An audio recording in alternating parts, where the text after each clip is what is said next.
मोर्चा काढलेला आहे. काय मागणी आहे तुमची? आज या ठिकाणी अनुसूचित जाती जमाती उपवर्गीकरणाच्या विरोधामध्ये जो मोर्चा काढण्यात आलेला आहे परतूरमध्ये, त्याचा प्रथमतः मी जाहीर निषेध करते. त्याआधीही मोहन भागवत यांचा जाहीर निषेध करते. गेल्या 35 वर्षामध्ये त्यांनीच सुरुवात केलेली आहे की आरक्षण कसं वर्गीकरण करायचं आणि मातंग समाजामध्ये आणि इतर समाजामध्ये तेढ कशी निर्माण करायची.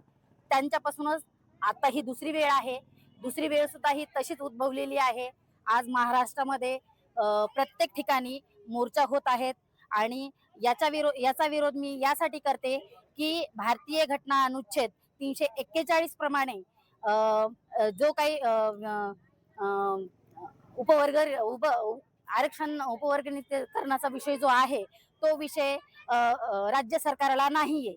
संसदेचा विषय आहे आणि राष्ट्रपतीचा जो विषय आहे याच्यामध्ये कुठलीही जात वगळताही येत नाही, कुठल्या जातीला कमीही करता येत नाही आणि आरक्षणाचा मुद्दा मुळीच घेता येत नाही.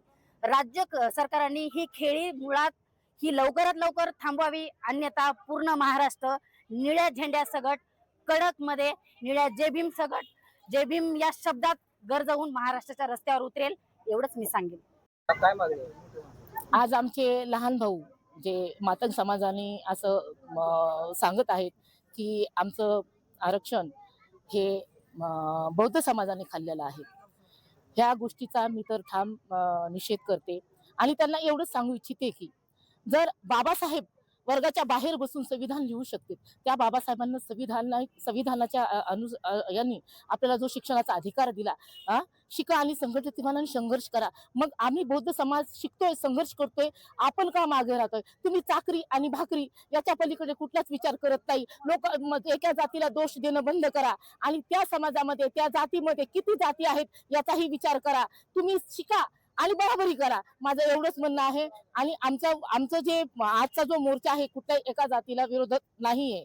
समान न्याय समान अधिकार आहे, बाबासाहेबांनी दिलेलंच आहे. एवढं बोलून मी माझे बोलणं इथंच थांबवते. जय भीम, जय संविधान.